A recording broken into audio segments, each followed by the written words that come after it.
Well, thank you so much. And I want to start by thanking California Southern University for this opportunity to talk today.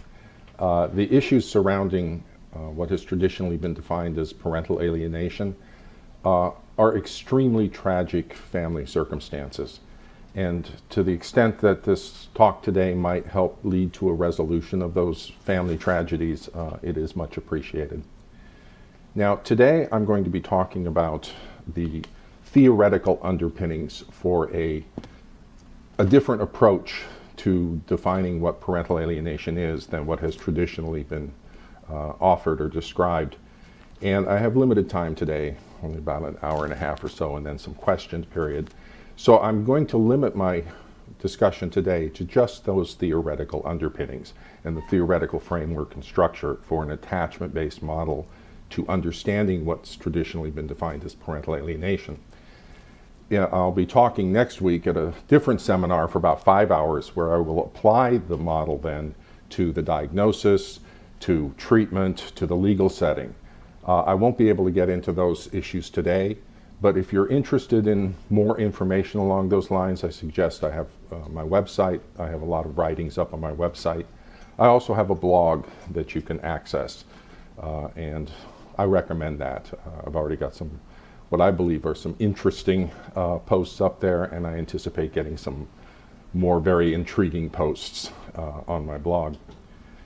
So to start today, regarding an attachment-based model to parental alienation. It's not moving. Oh, maybe I need to turn it on? Yeah. Okay, so I'm going to start by talking about the current or the previous structure that was proposed for understanding parental alienation. The construct of parental alienation is essentially a child-initiated cutoff in the child's relationship with a normal range and affectionately available parent. And it typically occurs as part of high conflict divorce. Now, in the mid-1980s, a psychiatrist, Richard Gardner, proposed a model. He recognized a clinical phenomena having to do with what he called parental alienation, and he proposed a model by which it could be identified. He referred to it as parental alienation syndrome. And he discussed a set of anecdotal clinical indicators by which it could be recognized. And he also went into describing how oftentimes in these situations there are false allegations of child abuse involved in this. His model, however, generated a great deal of controversy. First, because it moved beyond standard and accepted psychological principles, and he proposed this new syndrome of clinical indicators that weren't really based in any standard or established psychological constructs or principles. And then secondly, by proposing that parental alienation could often involve false allegations of child abuse, the whole dialogue and discussion went awry, away from parenting into child abuse allegations and those sorts of things. And so it's generated a lot of controversy, and it's been about 30 years now, and it's still semi-accepted in the professional community. In my view, Gardner's model of PAS, while he did identify a clinical phenomenon, it represents a failed paradigm. It's a failed legal paradigm because it fails to produce the changes necessary to solve the family problems. Families have to litigate whether or not there's parental alienation. That can take years and hundreds of thousands of dollars in attorney's fees. And if families can't litigate, then it simply is unsolvable. It's a failed theoretical paradigm because he too quickly abandoned established psychological constructs and principles and the rigor necessary to define what the clinical phenomenon is within those principles. And so by doing that, he's constructed a model that's founded on sort of the shifting sands of anecdotal clinical indicators. And so when we try to leverage his model in the legal system or in the mental health system, the sands shift beneath our feet and the whole structure collapses. We're not able to leverage the model because it's not based in established psychological constructs. It's a failed diagnostic model because by going to anecdotal clinical indicators rather than established constructs, it's hard to determine whether or not parental alienation exists. According to the current or his model, there are degrees of parental alienation. So it can be mild or moderate, severe, which makes it very hard to prove within the legal system, and there's a lot of controversy within mental health as to whether it's alienation or whether it's really what's called estrangement, which is a problematic construct in itself. And it's a failed therapeutic paradigm because it does not tell us what to do about it. It's a new thing, parental alienation syndrome. It doesn't exist within any established constructs. Whereas if we base our understanding within standard, established, and accepted psychological principles and constructs, then those constructs lead us to what the therapy is. And so we can then understand the underlying foundations and resolve the issues because we know what they are. So what I have done as I ran into this tragic family circumstance, because my background is in parent-child conflict. Okay? I deal with the angry, grumpy kids throwing chairs through the walls, ADHD kinds of family conflicts. That's what I deal with in an everyday sort of way. And so I recognize what authentic parent-child conflicts looks like. And in my private practice, when I ran into this parental alienation, it's fairly easy to recognize inauthentic conflict that's being induced through family relationships. But when I tried to address these issues, the controversy surrounding parental alienation syndrome undermined the solution. And so I set about over the last couple of years of redefining what the construct is from within standard and established principles. So an attachment-based reformulation of parental alienation offers the foundation, a theoretical foundation that's grounded on the bedrock of established and accepted and scientifically supported principles that we can then use to leverage the legal interventions and to leverage the therapeutic interventions necessary to solve this issue. An attachment-based model of parental alienation provides the theoretical framework that can bring mental health back together into speaking with a single voice as to what it is, as opposed to this conflict that currently occurs within the mental health field regarding whether parental alienation even exists, and if so, how to define it. So let me now turn to defining the theoretical foundations for this alternate paradigm to the Gardner's model. And this is the overall structure of it that I will be explaining throughout the seminar here today. It starts with a disorganized, preoccupied attachment of the alienating parent that led the alienating parent to develop personality disorder pathology, centering around narcissistic borderline personality dynamics.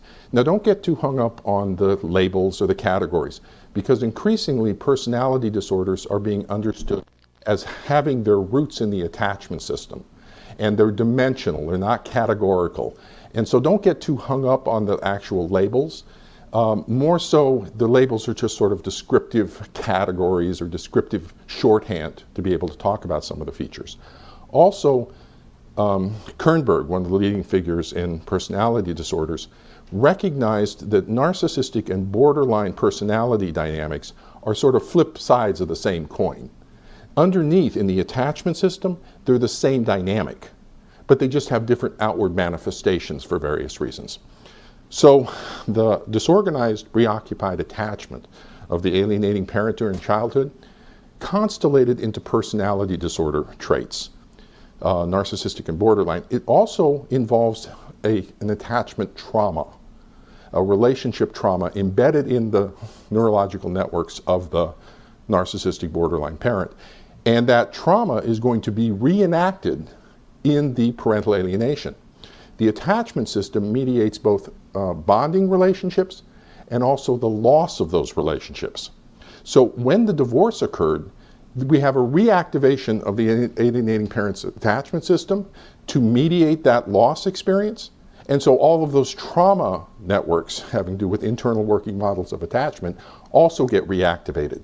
And so it's this complex blend of personality disorder dynamics and attachment trauma that then get reenacted in the current family situation. So in organizing the theoretical foundations, there are 3 levels to analysis of what's going on. And so it can seem complex at first, but if we kind of look at the different layers of things, we can get greater clarity on what's taking place. So at the surface level, there's the family systems dynamics. Okay, and so I'll talk about those in a second, of what the family system relationships look like. Underneath those, and driving those family systems processes, are the personality disorder dynamics. Underneath those are the attachment system problems and the attachment trauma. So starting with the family systems level. From a family systems theory, families go through transitions. For example, the birth of the first child creates a transition for the family. The growth of the child, maturation into to school years, or into adolescence, where we now have a new adult in the family, or the launching of the child into adulthood. All of those periods involve transitions in the family. And if a family fails to make a successful transition, symptoms emerge. Well, the divorce and dissolution of the marriage represents another transition in the family. And so that's where this family, from a family systems perspective, is having difficulty. They're not transitioning in the family's transition, not successfully transitioning to the loss of the marriage. And just because the marriage dissolves doesn't mean the family dissolves. Because once you have children, the family remains forever. Because what's happening is the family is transitioning from an intact family structure that's united by the marriage, and because of the conflict or drifting apart of the spouses, the family transitions to a separated family structure that is now united by the children. Okay, so the marriage is dissolved, but the family hasn't. Now, in successful transitions, the parents are able to resolve their conflict and animosity and allow the child to serve their unifying function. As the parental roles of mother and father remain, even though the spousal roles have ended.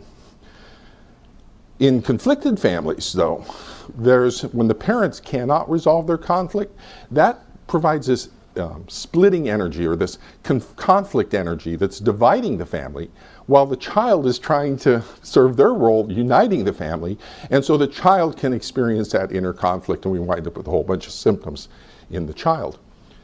In some cases, in pathological cases, there's a split in the relationships, a cutoff in the family relationships, and so that the parental relationships mirror the cutoff in the spousal relationships. The person becomes an ex-husband as well as an ex-father, and that's what parental alienation involves. It's a cutoff in the family relationships as a means to manage the family conflict in the situation. So the reason for the difficulty, to drop a little bit down in this, the reason for the difficulty in the family making the transition is because there's an underlying narcissistic personality structure in one of the parents. The narcissist, there's 2 features about narcissism that are going to make it difficult for the family to transition. First, the narcissist is characterologically unable to experience sadness and grief. That's just not capable for them. The second is the splitting dynamic that occurs with both narcissistic and borderline personality dynamics. So in terms of the narcissist's inability to experience grief, Kernberg talks about that. They say, the narcissists, are especially deficient in the genuine feelings of sadness and mournful longing.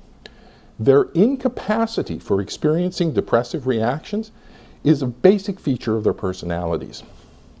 When abandoned or disappointed by other people, they may show what on the surface looks like depression, but which on further examination emerges as anger and resentment loaded with revengeful wishes, rather than real sadness for the loss of the person whom they appreciated.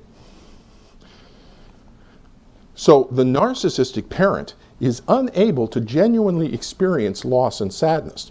And what happens is they influence the child to interpret the child's own loss and sadness at the loss of the intact family structure in the same way the narcissistic parent is, as anger and resentment towards the other parent. And typically the narcissistic parent frames for the child, it's the other parent who's responsible for the divorce. Now we'd like for people to avoid that, but the narcissist doesn't do that. They engage the child and tell the child it's the other parent. Meanwhile, the targeted parent says, well, it's both of us, and they don't give the child a reason. And so the child adopts the belief system of the narcissistic parent, because they're not hearing any differently, that it's the other parent who was responsible for the divorce. And so in that process, the narcissistic parent influences the child to interpret the child's authentic grief and sadness as anger and resentment against the other parent.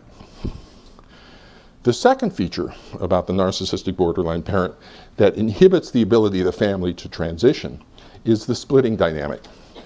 The splitting, to understand its core foundation, it's within the attachment system that is the origins of splitting. And what happens in the attachment system, in the attachment relationship, is the child experiences a parent who is simultaneously both nurturing, activating attachment bonding motivations, and frightening, activating avoidance motivations. So a frightening parent, the child seeks to flee from that parent and seek protection with the protective parent who happens to be the frightening parent. And so the child is caught in this conflict where the parent is simultaneously frightening and the source of nurturance. And so you have the simultaneous activation of these two bonding motivations.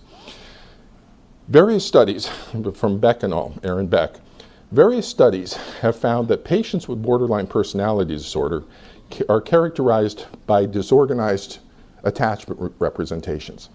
Such attachment representations appear to be typical for persons with unresolved childhood traumas, especially when parental figures were involved with direct, frightening behavior by the parent. Disorganized attachment is considered to result from an unresolvable situation for the child when the parent is at the same time the source of fright as well as a potential haven of safety. So what happens for these kids is that because they have both systems activated at the same time, attachment bonding motivations and avoidance motivations, they psychologically split those two motivating systems so that only one is on at any given time. At a neurological level, what's happening is you're not actually splitting physically, you're getting an intensive inhibition, cross inhibition. So when the attachment bonding motivations are on, they entirely inhibit the avoidance motivations. When the avoidance motivations are on, they entirely inhibit the bonding motivations. So that for most of us, we can have both systems on at the same time. We can have bonding motivations on and avoidance motivations on and recognize that people are a blend of good and bad. Now, if I mostly think you're good, I'm going to get a little halo effect and I'm going to see a lot of good things about you, but I still recognize there's problems. Or if I don't like you, I'm going to see a lot of bad things about you, but I'm still going to recognize there's some good things about you, because both systems can be on simultaneously. However, for the narcissistic borderline parent or the disorganized attachment, that's not possible. One system on or the other system on. That's what we see as splitting. So either you're idealized as all wonderful or you're demonized as all horrible. So the implications for this in the divorce with a narcissistic borderline parent is that they are unable to maintain this ambiguity of relationships. So the ex-husband must become the ex-father. The ex-mother must become the ex-wife must become the ex-mother. They cannot allow, they just can't experience that I don't like you as a spouse, but the child can like you as a parent. That's not capable for their neurological structure. Additional level of family systems understanding for this process has to do with triangulation of the child. A lot of literature on this, Mnuchin, Haley, Bowen, others, that when there's conflict in the family, or in the spousal relationship, sometimes the child is drawn into the spousal conflict. It's referred to as triangulation. There's two types of triangulation that can occur. The first is when the two parents unite against the child. In that case, the child is referred to as the identified patient, and the child's acting out behavior serves to bring the parents together in a coalition against the child, and so can oftentimes save a troubled marriage. And so if it wasn't for the child acting out, the parents may split up, but the child serves to maintain the marriage. The second type of coalition is referred to as a cross-generational coalition. This involves a parent-child coalition against the other parent, in which the one parent channels their anger at the other parent through the child, and so can covertly express their anger towards the other parent and the child. It's referred to as a cross-generational coalition.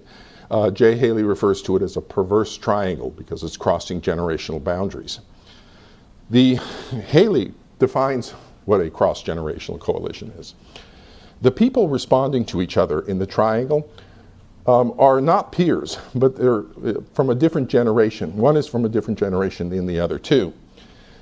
In the process of their interaction together, the person of one generation forms a coalition with the person of the other generation. So the parent forms a coalition with the child. By coalition is meant a process of joint action which is against the third person. The coalition between the two persons is denied. And so this idea of asking the child in parental alienation, is your parent influencing you? No, the child's going to say no. The coalition is denied. We know that ahead of time. It's pointless to ask, is the other parent influencing you? It's going to be denied. That is, there is a certain behavior which indicates a coalition, which when it is queried will be denied as a coalition. In essence, the perverse triangle is one in which the separation of generations is breached in a covert way.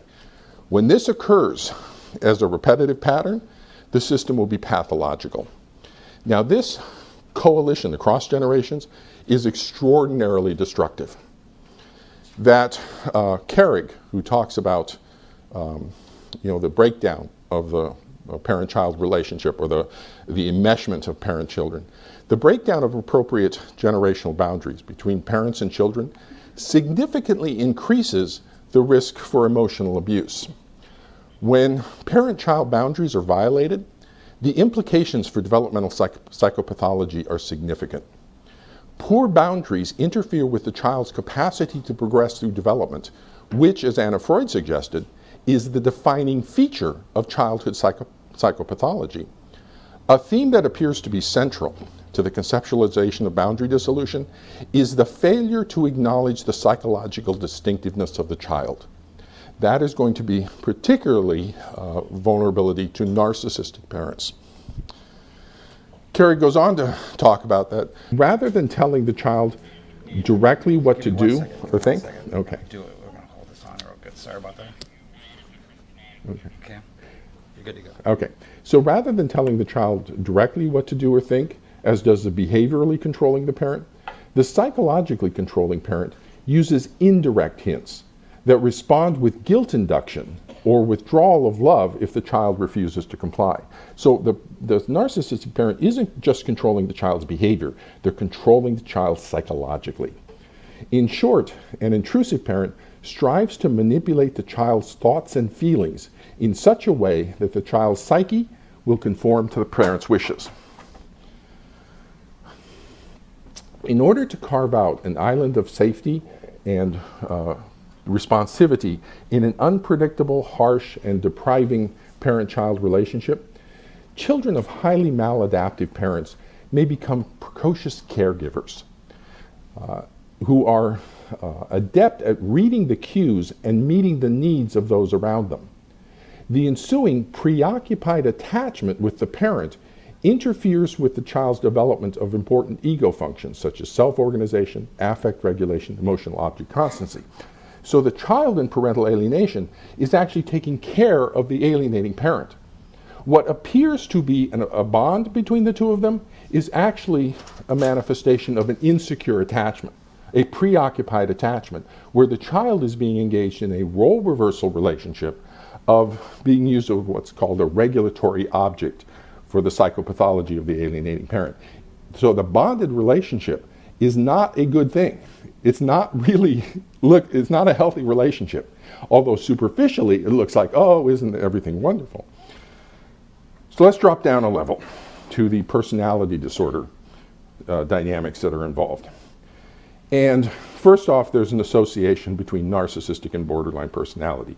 Kernberg talks about one subgroup of borderline patients, namely the narcissistic personalities, seem to have a defensive organization similar to borderline conditions, and yet many of them function on a much higher psychosocial level. The defensive organization of these patients, the narcissist, is quite similar to that of borderline personality in general.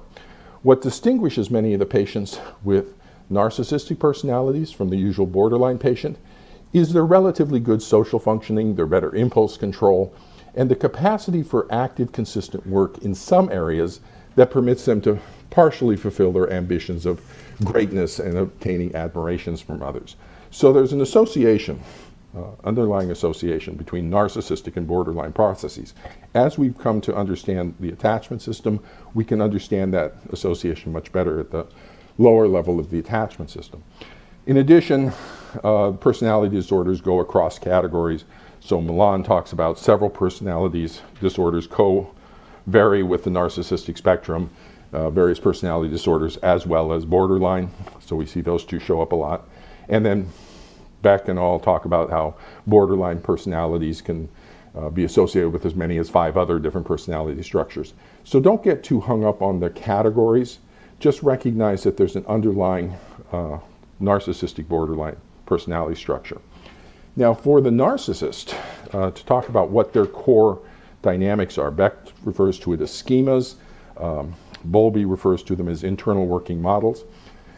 The failure to be superior or regarded as special activates underlying beliefs of inferiority, unimportance, or powerlessness, and compensatory strategies of self-protection and self-defense. The core belief of the narcissistic personality is of an inferiority or unimportance. This belief is activated only under certain circumstances, and thus may be observed mainly in response to conditions of self-esteem threat. Otherwise, the manifest belief is a compensatory attitude of superiority. So until the divorce takes place, these parents may appear fine. Okay, nobody recognizes a narcissist. They're involved in the community, they're kind of grandiose, they present well, they're articulate, maybe even intelligent. It's when the vulnerability hits, the divorce, which is spot on to the inferiority. The parent is being rejected as a spouse. And then you get the full display of their narcissistic borderline process. Milan talks about the decompensation of a narcissist. Under conditions of unrelieved adversity and failure, narcissists may decompensate into paranoid disorders. Owing to their excessive use of fantasy mechanisms, they are disposed to misinterpret events and to construct delusional beliefs. Unwilling to accept the constraints on their independence and unable to accept the viewpoints of others, narcissists may isolate themselves from the corrective effects of shared thinking. Alone, they may ruminate and weave their beliefs into a network of fanciful and totally invalid suspicions. Among narcissists, delusions often form after a serious challenge or setback has upset their image of superiority and omnipotence. Can we say divorce? They tend to exhibit compensatory grandiosity and jealousy delusions in which they reconstruct reality to match the image they are unable and unwilling to give up. Delusional systems may also develop as a result of having felt betrayed and humiliated. Again, that's spot on to divorce. Here we may see the rapid unfolding of persecutory delusions and an arrogant grandiosity characterized by verbal attacks and bombast. So we're not just talking sort of normal range psychopathology here. There's an underlying delusional process that's occurring, and I'll talk about that more as we get into the attachment trauma that takes place. The borderline personality.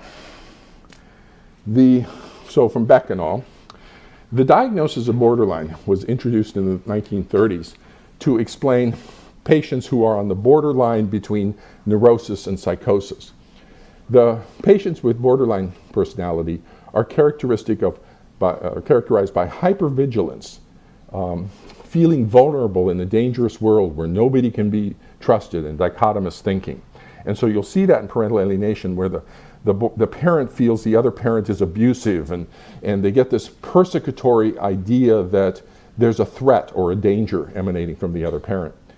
Some traumatic experiences may have taken place at an early age, notably the kind of punishing, abandoning, and rejecting responses of the caregiver that led to a disorganized attachment. So as we drop to the attachment system level in a few minutes, one of the fundamental aspects of what's going on is what's called the transgenerational transmission of attachment trauma. That we have an attachment trauma in the alienating parent that is being manifested in the alienation dynamic. And so it's moving across the family and across generations. Another feature associated with a borderline personality is what's referred to as the invalidating environment.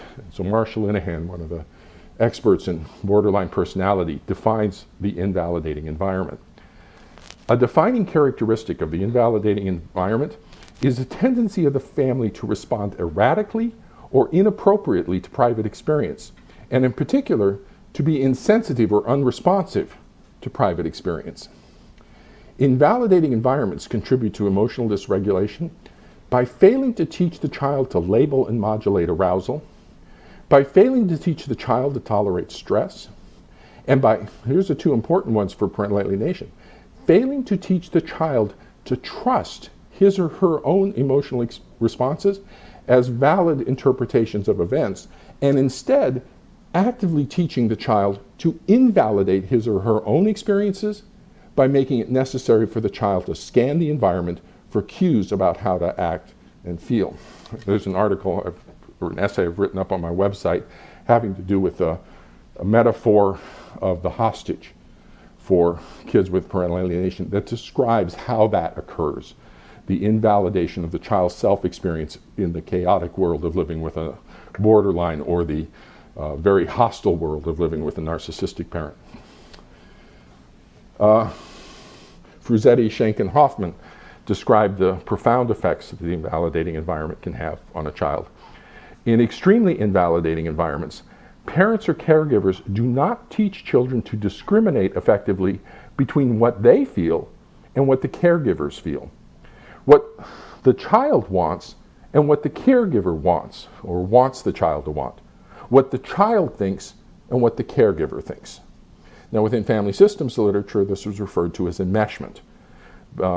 With a borderline personality or narcissistic borderline, this is the invalidating environment in which the child's authentic experience is nullified.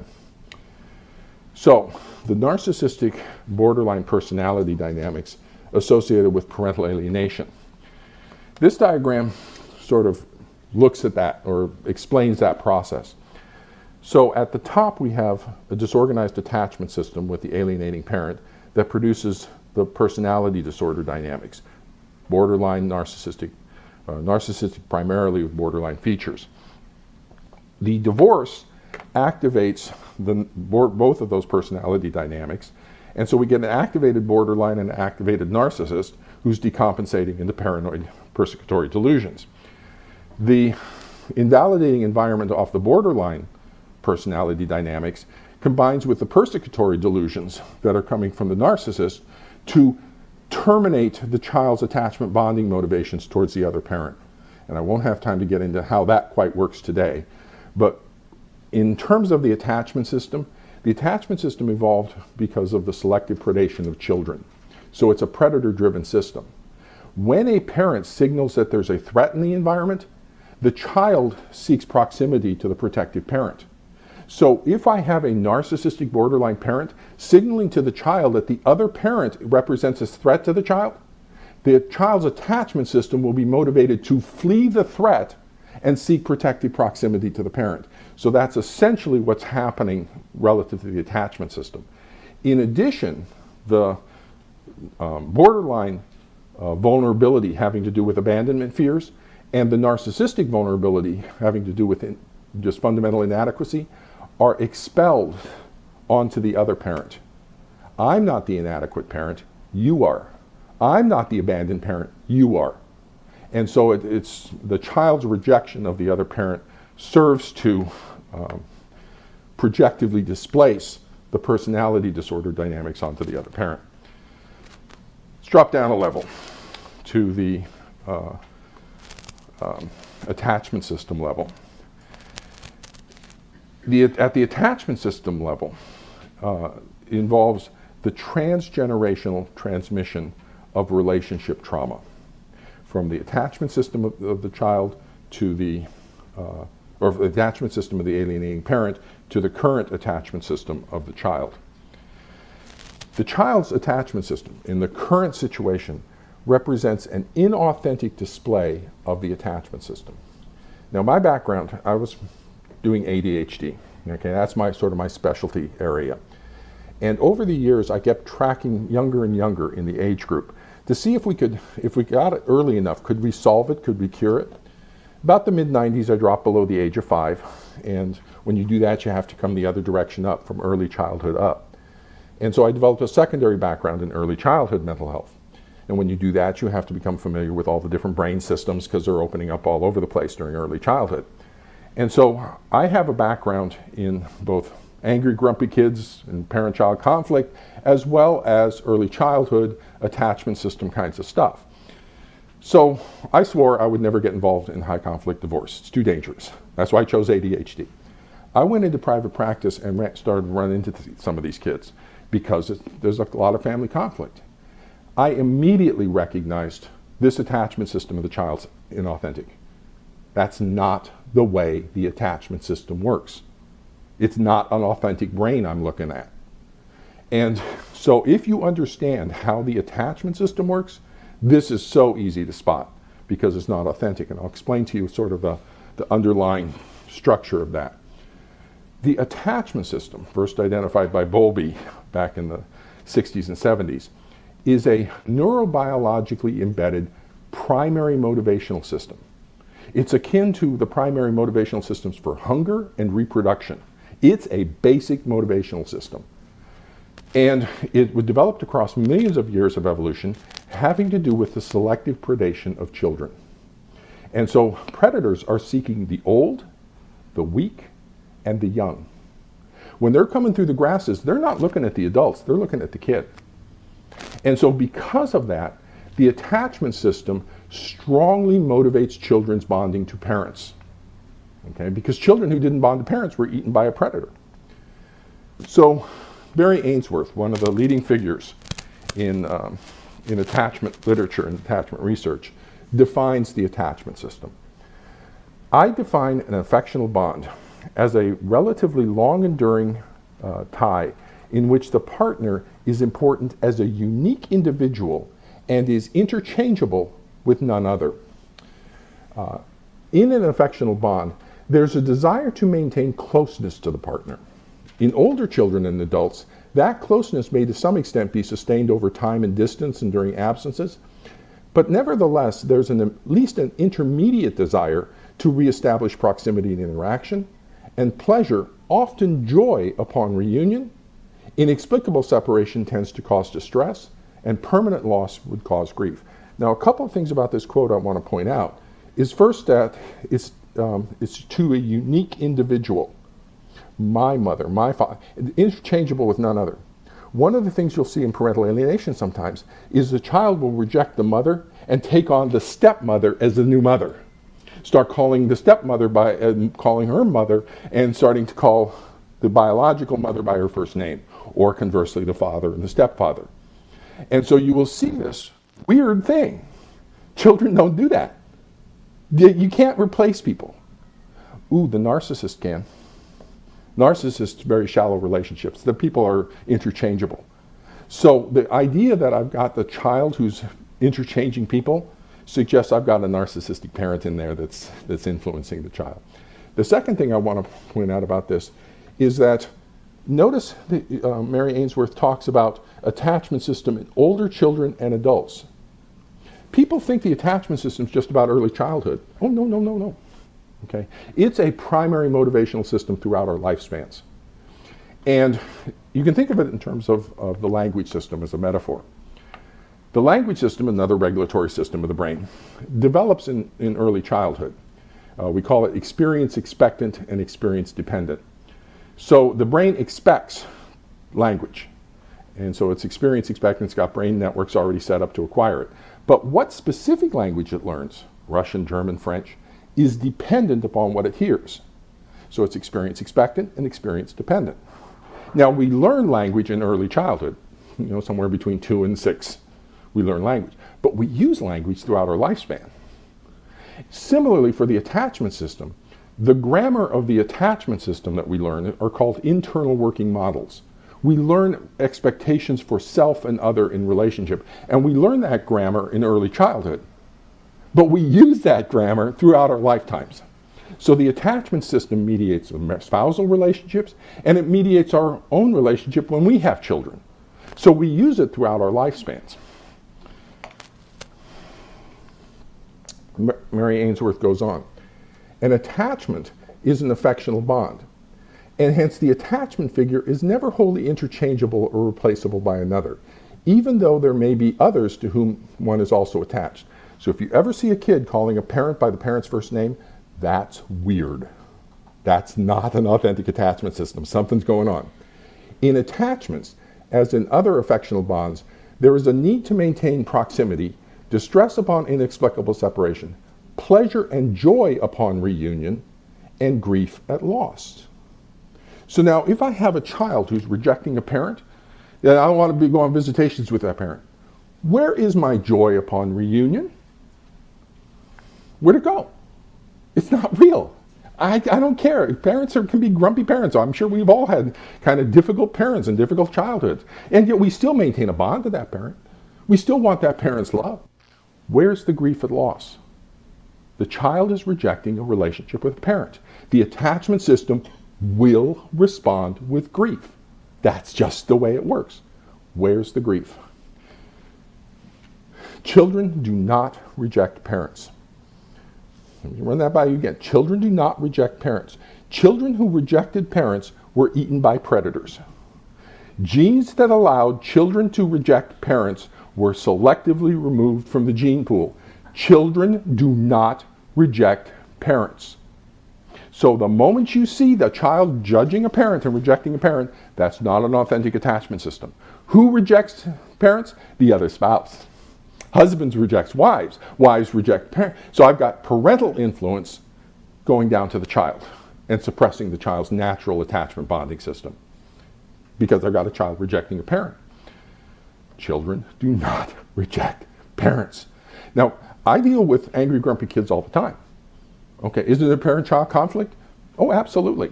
Okay, oh, big-time conflict. But it's still consistent with an authentic attachment system. In children, children are motivated to bond to parents. And when that bonding is interrupted or there's a barrier to that bonding, children experience grief and mourning. They experience sadness and loss. And that grief and mourning produces what's called protest behavior, designed to elicit greater parental involvement to help regulate the child's distress. And so authentic parent-child conflict is actually consistent with the attachment system. The child wants to bond to the parent.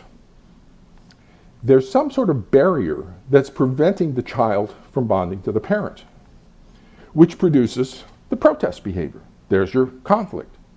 So what we do in psychotherapy is we figure out what the barrier is and remove it. And that's called therapy. What we see in parental alienation, though, is a detachment behavior. The child actually wants to detach from the parent. That doesn't happen. There's a predator out in those grasses that is more than happy to eat the child. Millions of years of evolution have selectively removed detachment behaviors from children's nervous systems. Now, don't kids have problematic parents and stuff? Yes, and you see characteristic displays. They're called insecure attachment, and it's insecure avoidant, insecure ambivalent, or disorganized attachment. But Bowlby talks about all of those distorted relationships are goal-directed adjustments. In other words, the child wants to form a relationship with a parent. The parenting behavior is somehow distorted, so the child distorts in an effort to get as much parental involvement as possible. So all of the conflict, all of the difficulty is consistent with the child wanting to bond with the parent but being unable to. We do not see detachment behavior. It just doesn't happen. Children do not reject parents. They're eaten by predators if they do.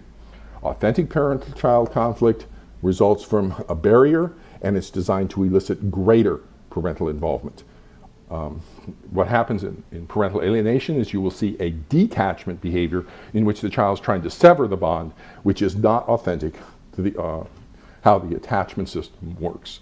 It's not an authentic brain. There are two characteristic features of the attachment system. The first is a possessive ownership to the relationship.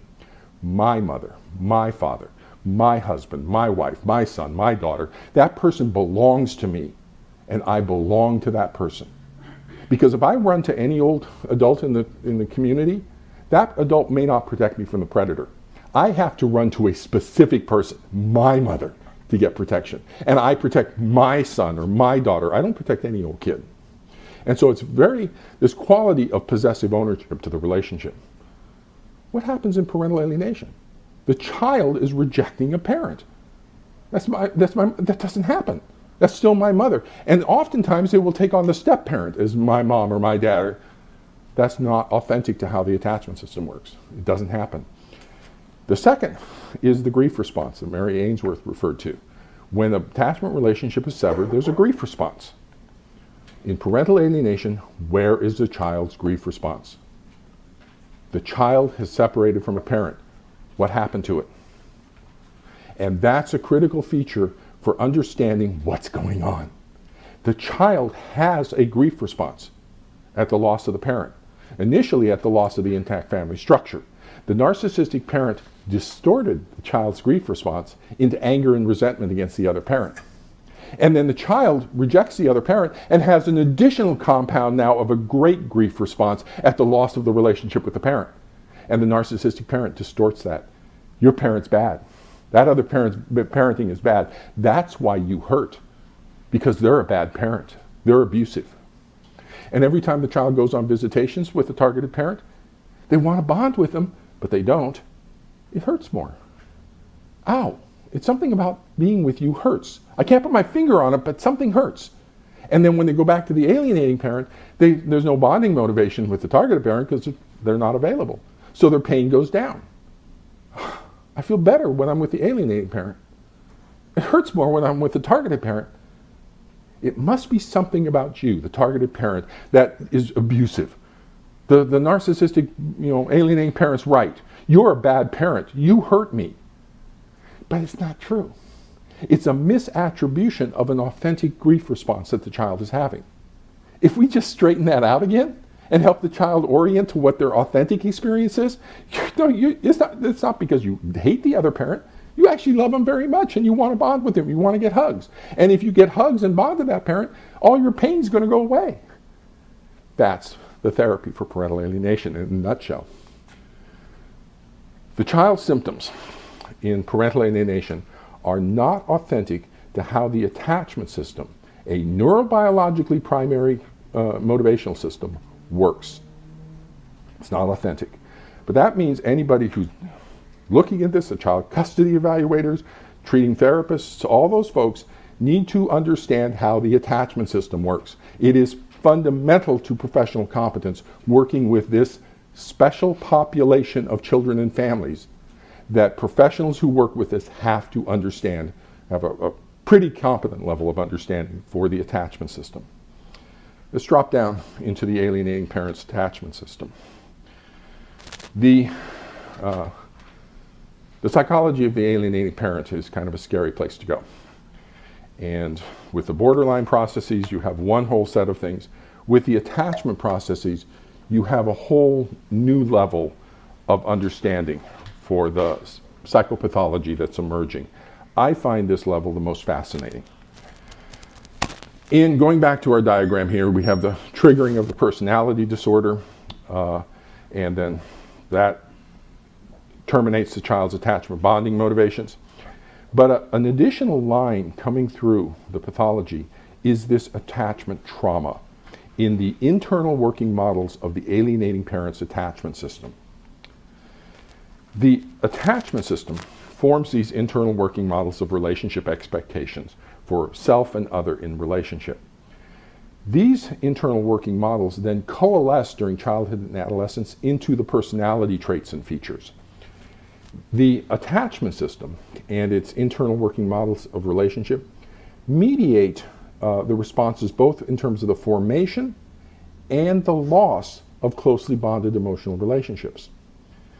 So, Bowlby talks about this. No variables, it is held, have more far-reaching effects on personality development than have a children's experiences with his or her family.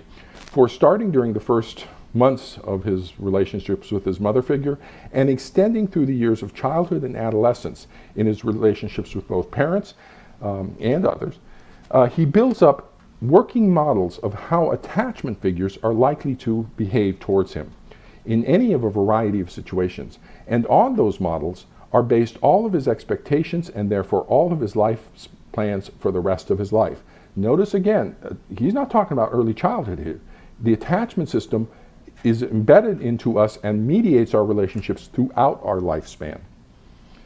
So what happens with the trauma relationships is the narcissistic and borderline personality processes are the coalesced product of the disorganized, preoccupied attachment of the alienating parent. And the internal working models for the attachment figures in the alienating parent's traumatized attachment networks are in the pattern of victimized child, who was the alienating parent as a child, abusive parent, who's that attachment avoidance motivation of the disorganized attachment, and so the frightening parent, that's the abusive parent internal working models, and then the nurturing protective parent, who is that split off attachment bonding motivations of the child that now are either cross-inhibited, so one's either on or one's all off. And so in the internal working models of the alienating parent's attachment system, I've got two representational networks for the parent: the abusive parent and the nurturing protective parent. That's my splitting dynamic. So at the divorce, when there's a divorce, the narcissistic borderline parent's attachment system activates to mediate the loss experience. So now I have, in the brain, I have two sets of representational networks activating. One in the internal working models of the parent's attachment system, and the other for the current people. And look, my goodness, there's an actual one-to-one correspondence there, which is what happens. The co-activation within the attachment system of two sets of representational networks, one for the persons in the current family relationship, and one set embedded in the internal working models, creates a psychological fusion of these two networks. And so there's an equivalency between the internal working models and the current people. And so, if you think about the brain, I've got the internal working models activating and I've got the current people activating at the same time. Well, they mean the same thing. And so there's a loss of differentiation. And so the activation of the two become equivalent to each other. I have the victimized child, the abusive targeted parent, and the protective alienating parent. This is critical to understand how this induction of the alienation occurs. People right now think that the alienating parent badmouths the other parent and don't say bad things about the other parent. That's not how it occurs. What the alienating parent does is gets the child to adopt a victimized role. And the alienating parent isn't doing this out of badness. They actually think this stuff. Remember Milan talking about the delusional disorder? They actually believe the other parent is abusive because they're activating to their trauma networks. That's the delusional process. The delusional process isn't just that the other parent's abusive when they're not. It's the activation of childhood relationship patterns that are being reenacted in current relationships. That's the psychosis. Borderline, difference between neurotic and psychotic. We have an underlying psychotic process of a reactivation of trauma networks and reenactment narrative. And by getting the child to adopt a victimized child stance relative to the other parent, that automatically defines the targeted parent as abusive. And the moment you define the targeted parent as abusive, then the alienating parent can become the protective parent. So this whole reenactment trauma, or this reenactment narrative, centers on getting the child to be the victim. The moment the child accepts the victim, everything else falls into place. And so this is automatically the abusive parent, and I now become the protective parent. And by becoming the protective parent, the narcissistic borderline parent is able to manage their anxiety around this trauma, because they've had this traumatized network about the abusive parent in their own, and so now it gets activated again. They're anxious. They're really anxious, plus the anxiety off of the borderline fear of abandonment and the narcissistic inadequacy, and so they're just a ball of anxiety. But by displacing the abandonment fears and the inadequacy onto the other parent, they're able to reduce their anxiety. But they're still left with this trauma anxiety out of the attachment system. But by making the other parent the abusive parent, so that I become the protective parent of the child, the internal working model of the child and the current child, I can now manage my anxiety. The child has a protector from the abusive parent. It's a script from long ago that's just being reenacted. But then they put the child out there as the abusive child. And therapists and everybody go, oh wow, we're so concerned about abuse. Maybe the other parent is abused. And we focus on the targeted parent, looking at whether or not they're abusive. And the focus goes off the pathological parent. And the child is bonded to the pathological. Oh, you're my wonderful parent. No, they're the best parent in the world. Because the child is serving as a narcissistic object for the parent. I need to be the wonderful parent, so that child sees me as a wonderful parent, and so I'm using the child as a narcissistic object. It's not an authentic relationship, but it looks close, it looks bonded, and so people just totally miss it. They think that child actually is bonded to the supposedly favored parent, and that the other parent, there must be something wrong. Why would the child reject the parent? That's not how the attachment system works. And does the other parent influence you? No, not at all, because it's denied. So what's happening, the features of this, is that rather than responding to the actual people in the current family relationships, the narcissistic borderline parent is responding to and reenacting past childhood relationship trauma.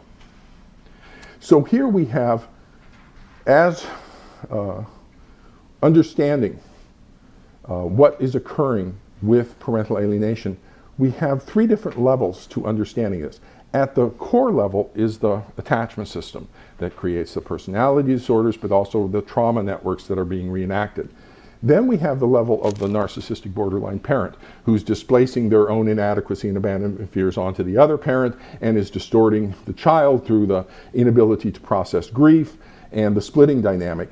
And then we get up to the top surface level of the family systems level, where you have the family being unable to transition from an intact family structure to a separated family structure.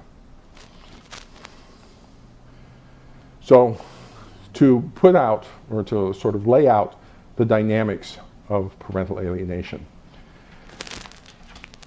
The divorce activates the attachment system of the alienating parent to mediate the loss experience associated with the divorce. The activation of the attachment system activates the childhood trauma in the pattern of abusive parent, victimized child, protective parent. The activation of the attachment system activates the internal working models of attachment that have coalesced into the narcissistic and borderline personality traits. And so you have the loss experience activates the attachment system, which activates both the personality disorder traits and the attachment trauma that are embedded in the attachment system. The narcissistic divorce creates a narcissistic injury that reactivates the narcissistic personality, or that activates the narcissistic personality experience of core self-inadequacy. You're the inadequate spouse. Okay. And at the attachment system level, this is the internal working models of self in relationship. You're inadequate. And the divorce activates the borderline personality, fear of abandonment, which at the attachment system level is the expectation of other in relationship. And so boom, boom, you get the activation of the two personality disorder features. And then because of the stress, you get the decompensating narcissist into the persecutory delusions, supported by the attachment trauma of the victimized child, abusive parent, and then you get the invalidating environment coming off the borderline where the child's experience is nullified so that the child becomes a reflection of the narcissistic personality. I'm the wonderful parent. You're the wonderful parent. And the activation of the abandonment fear and the narcissist inadequacy.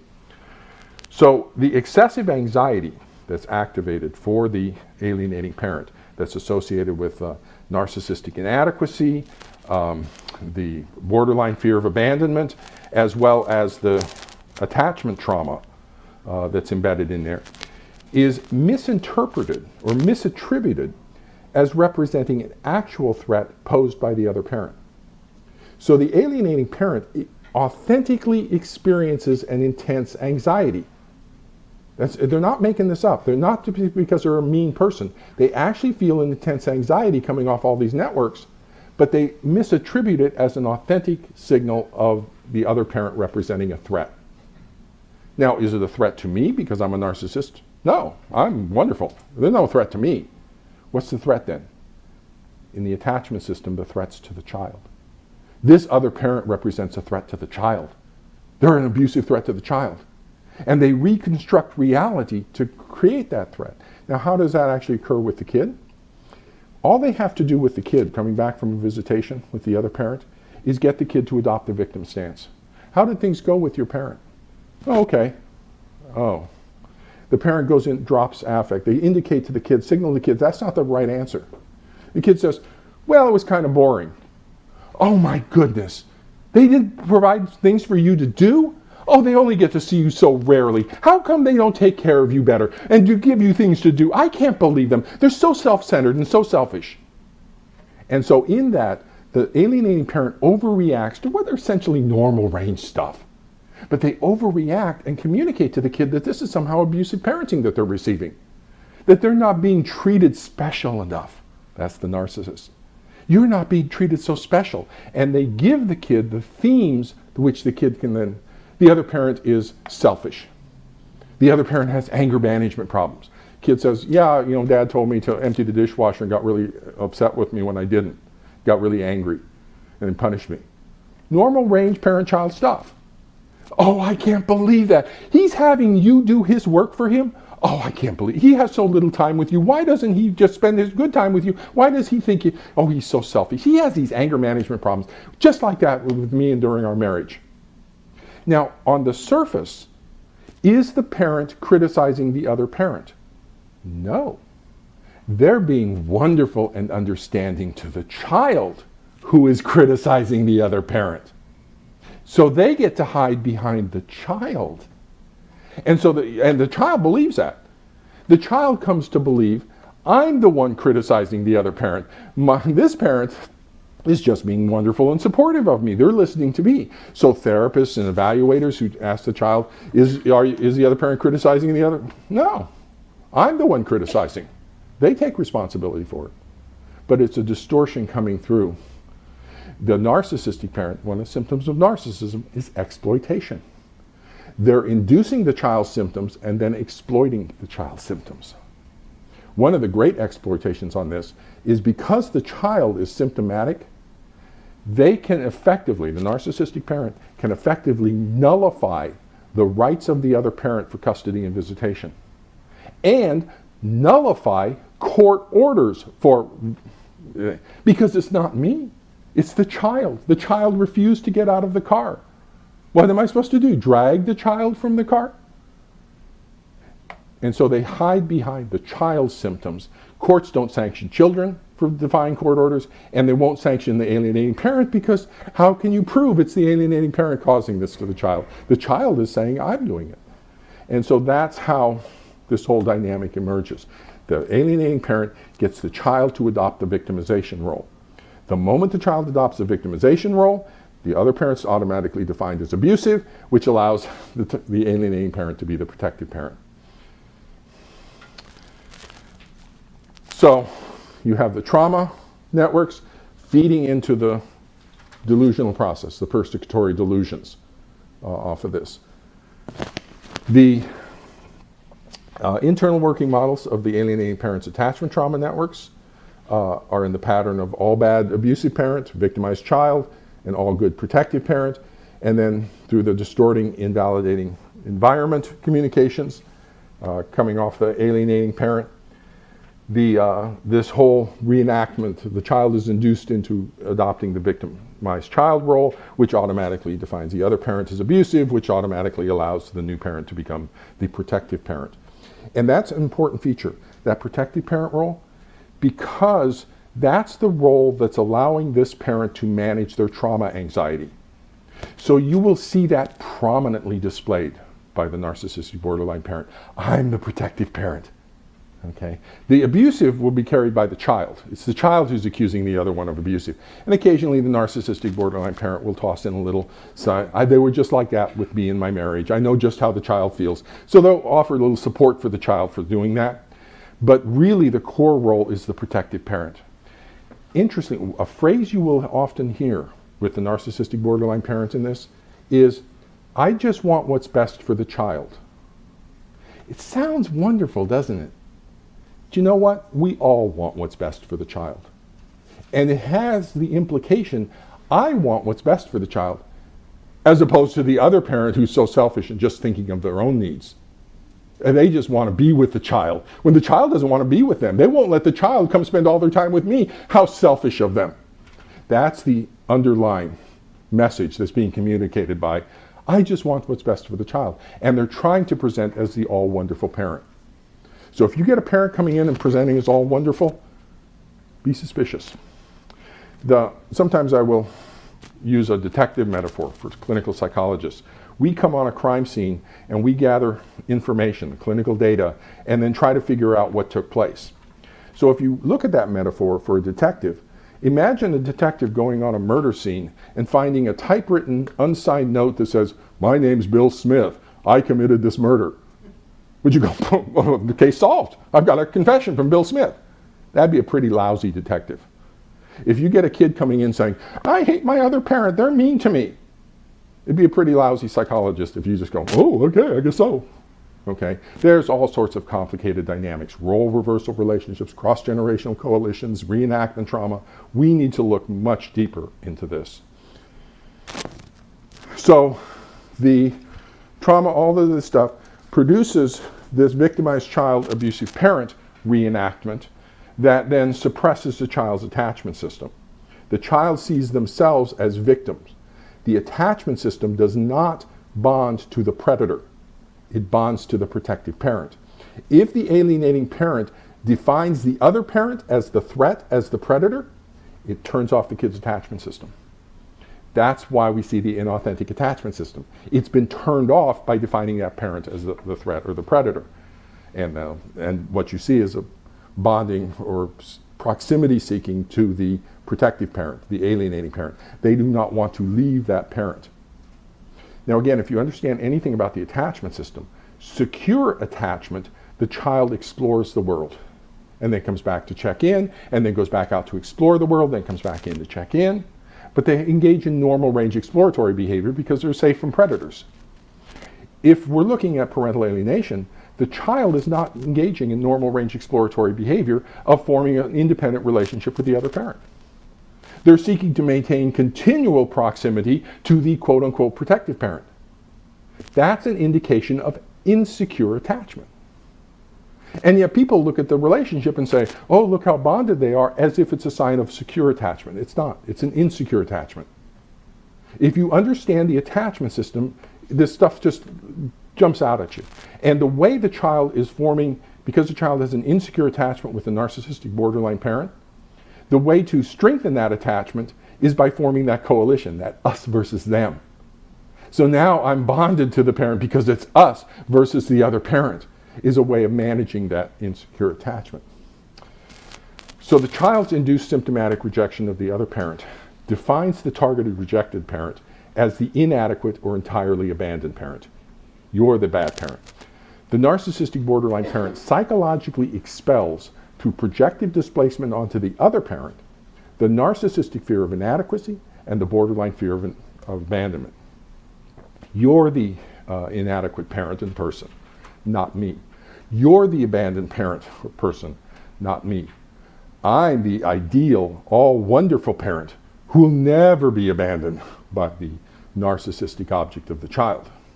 So the child is both serving to bolster the narcissistic defenses that have been challenged by the divorce, as well as expelling the anxiety regarding the fear of abandonment and inadequacy onto the other parent. Kernberg talks about the narcissistic object. The need to control the idealized objects, to use them in attempts to manipulate and exploit the environment, and to destroy potential enemies, is linked with an inordinate pride in the possession of these perfect objects totally dedicated to the patient. Now he's talking about narcissistic personality disorders. I think that's spot on to alienation, what's happening.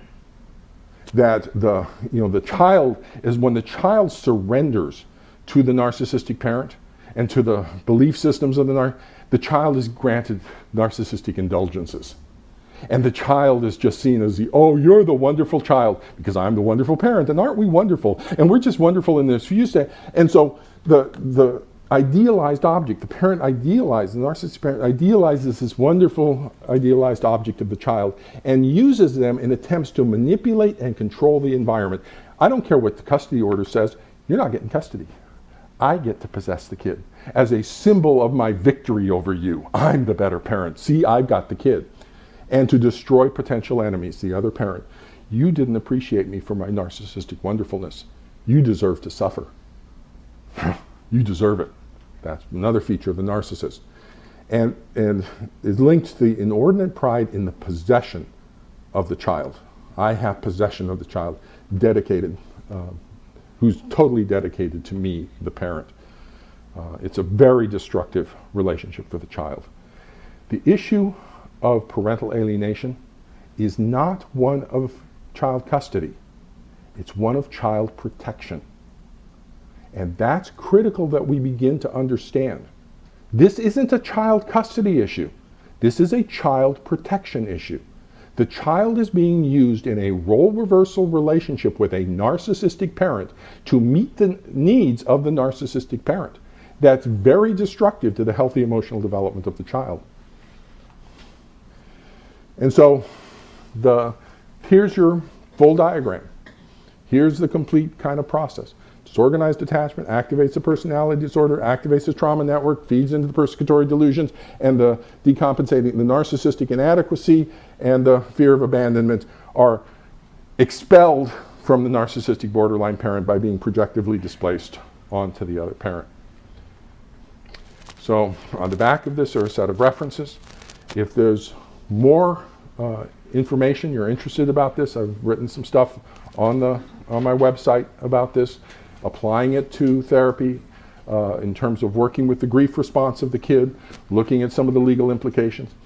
If there's one thing that I would suggest as to our approach to an attachment-based model of parental alienation, is to begin to recognize that these child and family processes are a special population of children and families that require specialized professional expertise, knowledge, and training to effectively diagnose and treat in attachment theory, in personality disorder dynamics, and in delusional processes. And so we need to improve our understanding of this in order to be able to effectively treat it. The other feature is it shows, hopefully this shows, how if we ground the theory in established constructs, it leads to a much greater understanding than simply running around with PAS and Gardner's model, and we just continually argue about that. Let's stop arguing about this. Let's bring mental health together to recognize the psychopathology, and then what do we do about it? And so with that, I'll open myself up for questions from people. Great. Thank you so much, Dr. Childress. I'll start with some from the virtual audience, and I'll apologize in advance for there's no chance I'm going to be able to get to all of them. We've had almost 100 questions come in from the virtual audience. So anyway, let me get started here.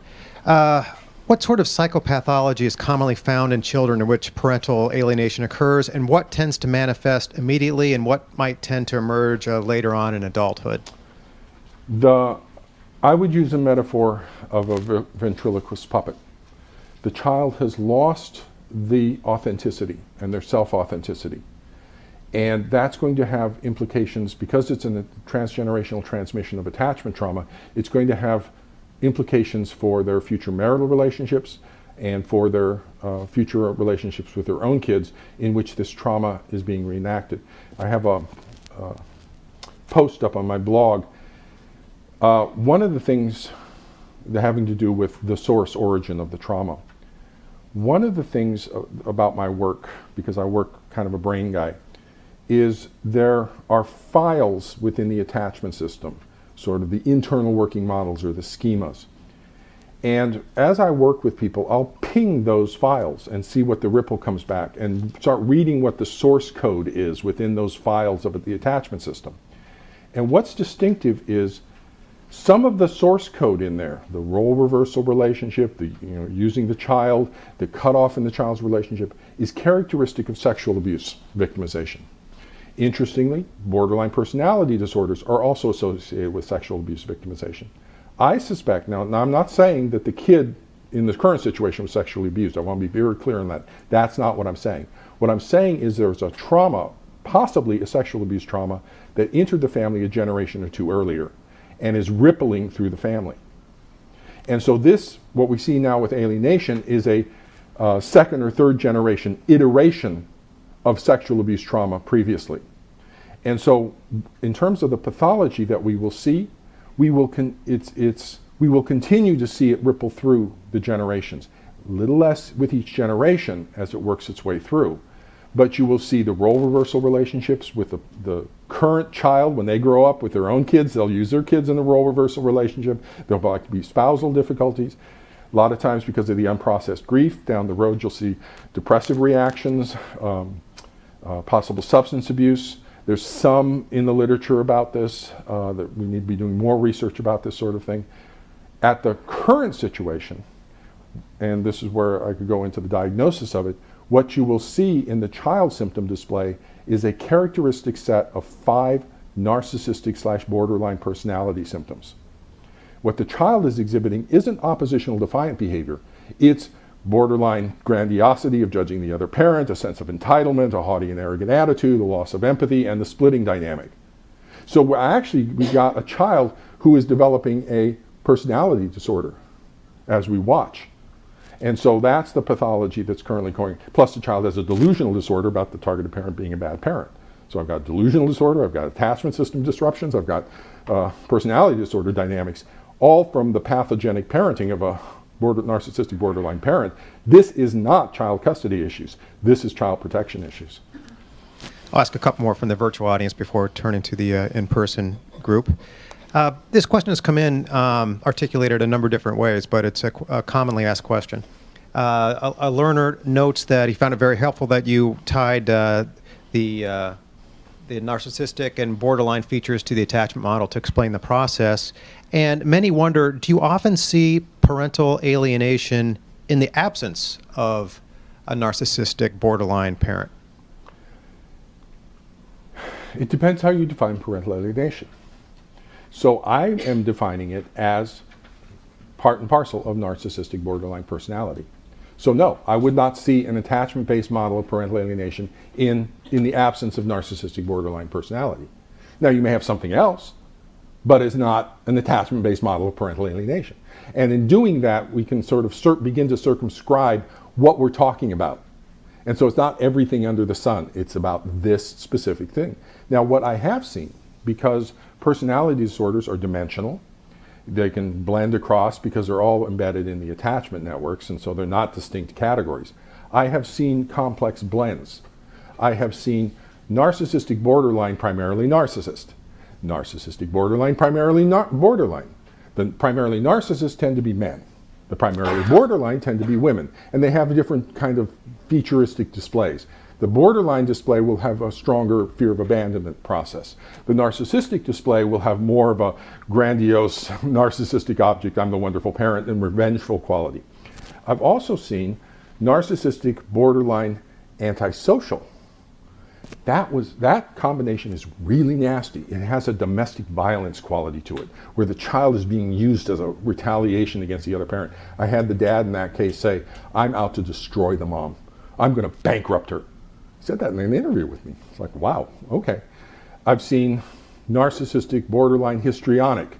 The father was so fragile, and the other mother treated me so badly, and so there's a histrionic quality to that.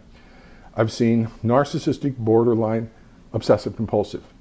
That was with a parent who was very religiously oriented, and was again, the dad was very critical of the mom for being sinful and leaving the divorce and leaving the relationship. So he had this very kind of anal retentive, obsessive compulsive quality along with the narcissism. And so there's going to be a complex blend of personality dynamics. Yeah. Okay, one more. What personality traits or other factors might make a child more or less susceptible to the narcissistic borderline parent and ultimately parental alienation? The narcissistic borderline parent is extraordinarily good at what they're doing. They're extraordinarily pathological, and that pathology can be induced on any old kid. Kids are designed to socially reference parents for meaning construction. Because the child's brain is immature, the brain realizes that. It does not independently attribute meaning as a child. Because if I, as a child, attribute meaning to something, I could be totally wrong. I can fall off a cliff, get eaten by a tiger, all sorts of bad things. So children are designed to socially reference parents. A lot of studies on that. The child's confused, ambiguous situation, they look to their parent. What's this mean? And so a divorce and family dissolution, highly ambiguous situation. Child's going to look to the parent. What's this mean? They look to the targeted parent, and the targeted parent does what we tell them to do, which is essentially say, oh, it's not about you, and they give a vague answer, don't triangulate the child in. The narcissistic parent says, it's about the other parent, this is what it means, they're a bad parent, and they give them an answer. So the child adopts the answer. Plus, if the child surrenders to the narcissistic borderline parent, they avoid the pathology of that parent. There's nothing as toxic as a narcissistic rage. Narcissistic anger combines anger and disgust. And it's very disturbing for a child to see anger and disgust. Borderline anger is just this intense, flaming anger that's very chaotic and it's just out of control. And so the child wants to avoid that parental anger. And so by surrendering to the parent, they then become the idealized object. So it's a very powerful, seductive process. Notice the word seductive. Again, that's, in my view, the ripple, the source code out of sexual abuse some generations before. There's a seduction of the child. Yeah. I'm Damien Athope, and my question was to your addressing the evolutionary perspective. And the evolutionary perspective, as far as I understand, for child bonding was actually towards the mother and not towards both things. And in fact, evolutionary perspective would also say monogamy has never been the common, only a current thing. And so evolutionary, there wasn't a guarantee of who the father was or the father being there or the father being a massive role in the child. In fact, I know that there's two cultures in South Africa that are the oldest. One 15,000 years, hasn't changed. One 10,000. The Has people, they don't even consider a child to be of one family. In fact, the whole tribe raises the child, and they've done that for 15,000 years. The San people of South Africa, the San Bushmen, they actually have a relationship where the parents come and go. The father kind of stays, but the mother comes and goes depending on who can support enough food. And so I was also wondering, even in our Western culture, is there a multicultural element to this? Because I guess here, father and mother, how about if it's adoption? Because that wouldn't be the original birth parents. That would certainly, so would there be no attachment, or would it affect your attachments? Or I also was wondering, what if the parents were homosexual and it was 2 females or 2 males? So here's how the attachment system functions.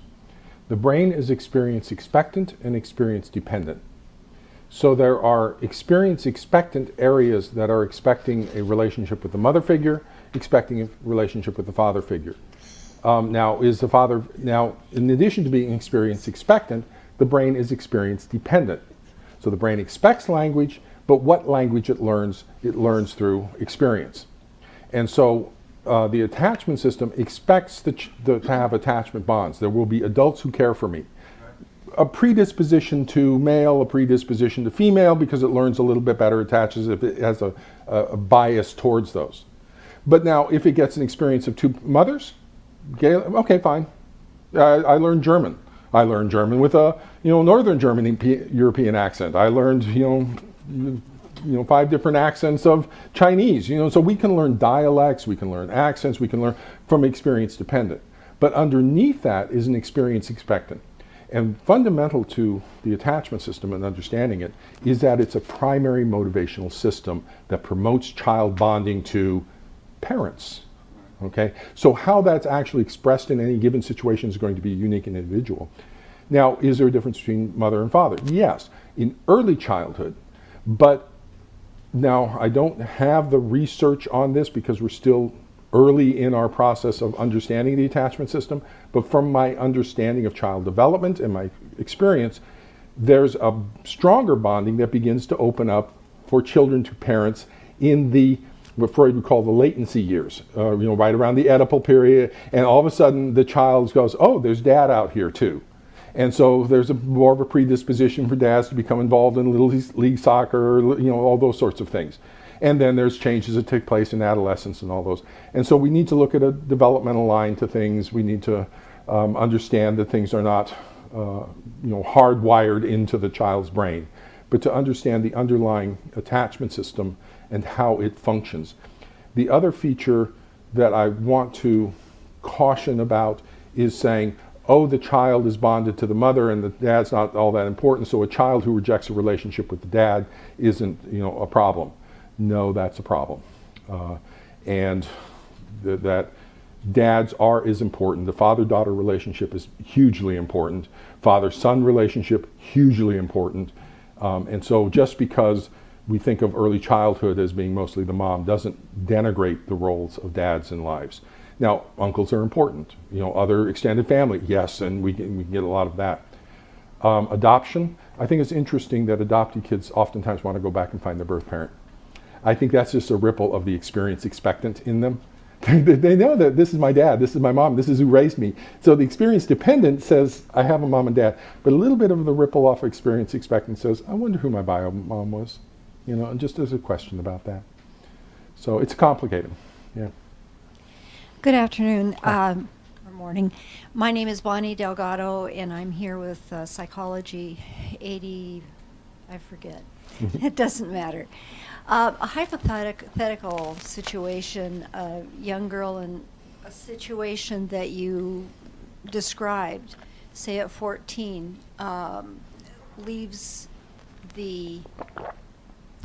stays with the narcissistic parent and totally eliminates the other parent in her life. But then in 10 years, let's say, she comes back, but then eliminates the narcissistic parent in her life. And first off, is there a realization that happens or a growth in the personality that has actually seen what has happened? And then also, she may display borderline personality problems, and that would come from what you were saying, correct? One thing of concern to me, borderline personalities produce borderline personalities, narcissists produce narcissists. So if we leave a child with a personality disordered parent, there's a high likelihood that those symptoms are going to come up with the child. Once you allow the cutoff, Bowen, as a family system therapist, talks about the emotional cutoff, and so that's sort of the construct I would be using. The cutoff in a family relationship is pathological. There's a problem. And so allowing any cutoff is problematic. In terms of therapy, I want to get rid of those. I want to restore family relationships. I've worked with one mother who had schizophrenia. That's okay. The children love a mom with schizophrenia. Stay on our medication and we adjust for it, and the child needs to bond with the parent. And so if I've got a child with a narcissistic or borderline parent, we want that bonding with that parent. We just want to adjust for the pathology of the parent so that it doesn't distort the child. And one of the influences that can adjust for that is the relationship with a healthy range parent. So I want to eliminate all cutoffs. I don't like cutoffs anywhere. The issue, once there is a cutoff with the targeted parent, one of the hurdles you will find to restoring the relationship is the child's grief response. Because the child grieves that parent. And in normal development, the parent dies and the child grieves. In parental alienation, the child grieves and so psychologically kills the parent in order to process and manage the grief response. And so if the child reopens that, they're going to have to reopen to all their sadness and grief. And it's just, the parent's dead, I just assume they stay dead, because then I don't have to deal with anything. So when you hit parental alienation, there's a high likelihood it's going to be a lifelong thing.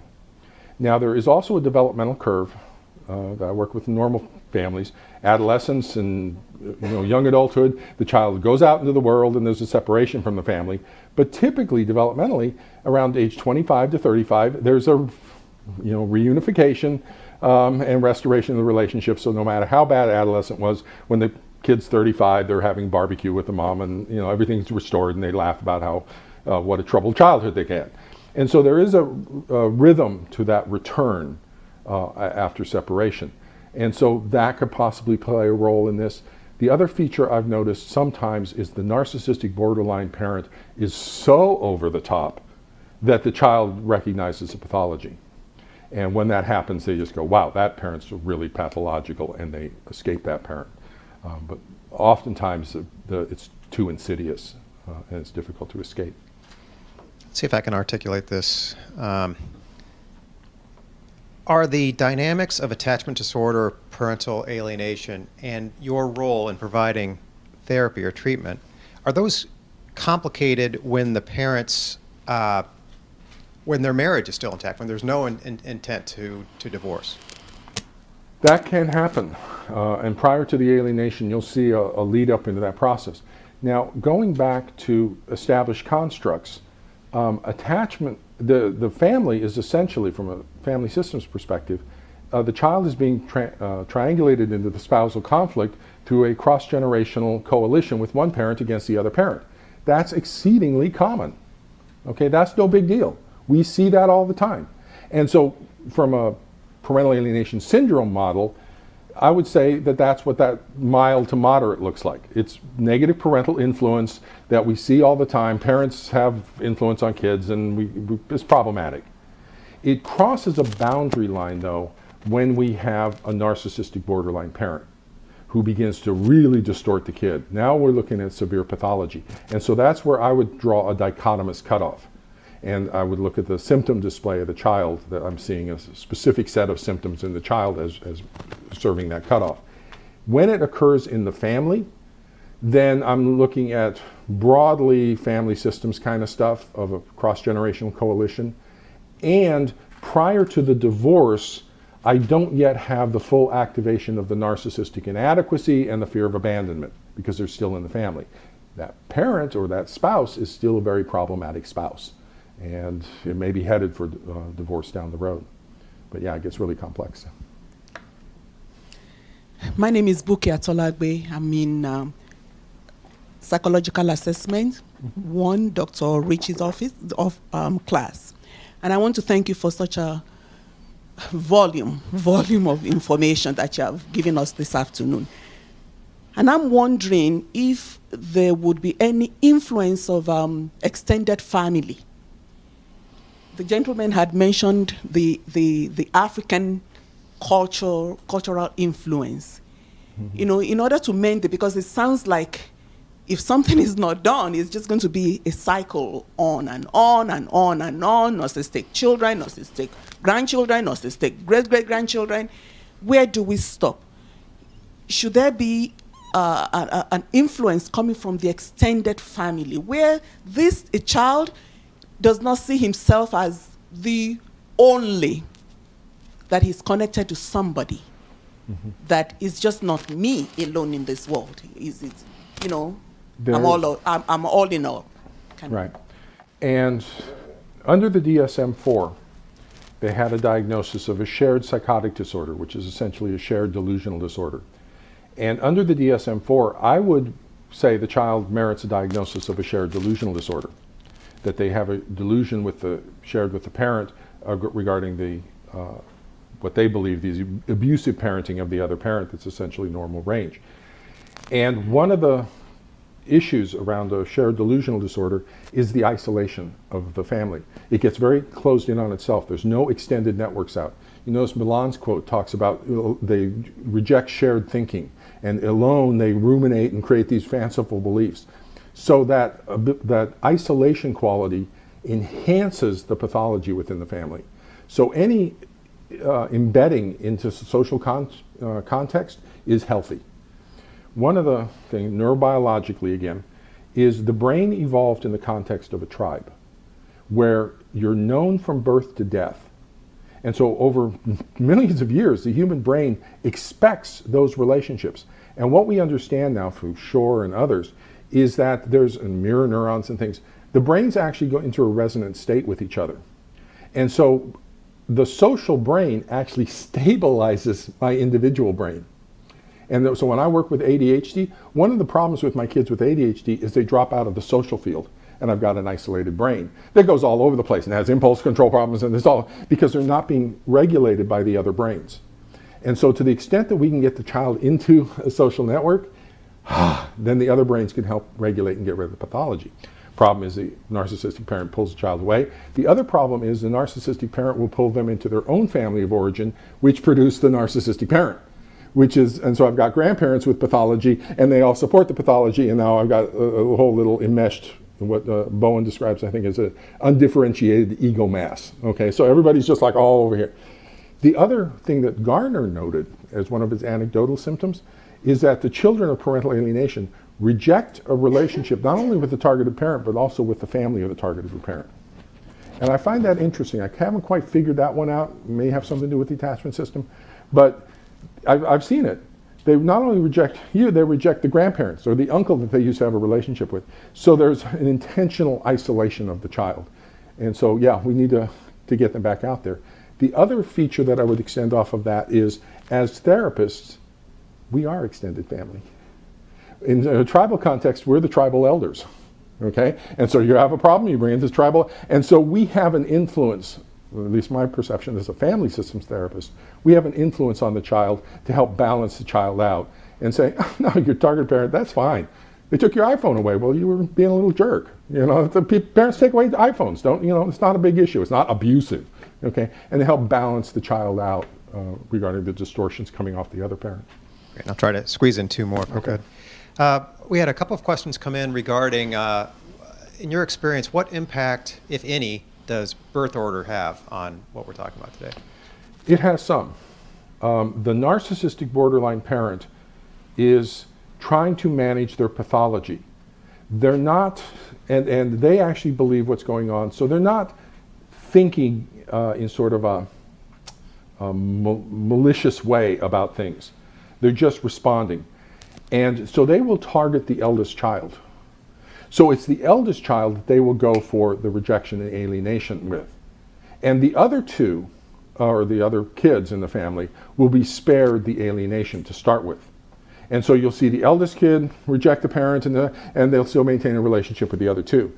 But gradually, over time, once this child flips and is fully on board with the psychopathology, then these two will start to flip the other kids down the road. But at least initially, it's just an older kid and the two younger ones remain. And so that's one of, when I see cases or when I'm assessing cases along this line, is how far along is this alienation process? First, does the child have some doubt. Is there some ambivalence in the child? That's a good thing. Or has the child flipped and has a delusional disorder? That's less good. And then where's the status of the younger kids in this flipping process? Gives me a sense of how long it's been. Okay, I've been hanging on to this one for last. A learner writes in, she's been treating a family of 3 for more than a year. The parents announced an imminent divorce. The narcissistic favored parent spoke with her in private about testifying in court regarding the poor parenting of the targeted problem parent and asked you to stop therapy with that parent. What would your approach be in that situation? No. I need permission from both parents to testify. And if I don't get permission, and both parents have to understand what my testimony might be. It has to be informed consent. And it has to be in the best interest of everybody. And so there's a lot of considerations to take into account as a treating therapist going into a court situation. And so it's walking a minefield. The other walking the minefield is the idea of making custody recommendations as the therapist. That's a dangerous minefield. You haven't evaluated somebody who's been in a different role. And so the therapist needs to be very careful about talking about where the child should go or what the child should do. The challenge with parental alienation, as I've said before, is I don't see it as a custody issue. I see it as a child protection issue. And in my practice, I've evolved somewhat on this over time after treating cases and trying to treat cases and stuff, is if I see a case of parental alienation, attachment-based parental alienation at this point, I would diagnose with the V code of child psychological abuse. I believe that the role reversal relationship with a narcissistic borderline parent meets the standard for child psychological abuse. If that's the case, I'm also a mandated reporter. I'm allowed to report child psychological abuse. I'm not mandated to report it. And so it opens up a whole new ball of wax. In addition, as I would be called to testify or something, that opens up another ball of wax or can of worms regarding testifying in terms of abuse kinds of things. And so it gets extraordinarily complicated. My hope is that the therapist in this situation can just take a hands-off approach and say, nope, I'm the therapist and I'm working family and that's how it is. And I work from a family systems perspective, and so if the family fragments, one of the things I would think about is that transition from an intact family structure to a separated family structure. And I've found that explaining that to families and to children helps them understand that the family isn't disappearing. We're just transitioning. And so how do we make that transition in the most healthy way for everybody involved? The other feature to recognize, and this may be where I'll be going in the next 5 years or whatever, is with the alienating parent, they're not a bad human being. No one's they're a traumatized human being who comes off of their own trauma history in childhood that's created a personality disorder that's annoying and irritating, but that is troubling. And so as mental health professionals, there's a pull to help them as well. And in this situation with a narcissistic or borderline, there's a tremendous anxiety around the divorce and I'm inadequate and I'm being abandoned and things. And that activates the pathology. So understanding that, I want to go in with that parent and rather just pathologizing, rejecting that, I want to go in and see what I can do about relaxing that anxiety, relaxing that trauma that they have inside to allow them to permit them to allow the transition of the family into a healthier kind of position.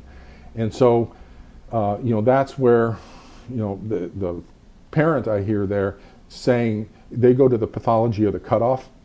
So, cutoff relationships, you're no longer a spouse, and now you have to be, an ex-parent as well. Well, now they're saying you were the therapist for all of us, and we need to cut off that relationship. And to address that pathology and say, no, that's not healthy. And so let's see what we can do about maintaining this family even as it transitions to a new family structure. Okay? And so compensating for that. The other interesting thing I'll just add to that is borderline personality is known for splitting. Narcissist also has splitting. And one of the things that we recognize is as supervisors, as a lot of times as clinical supervisors or as team approaches in therapy, is the potential for the infection of the splitting to the supervisory staff. And so you get staff splitting.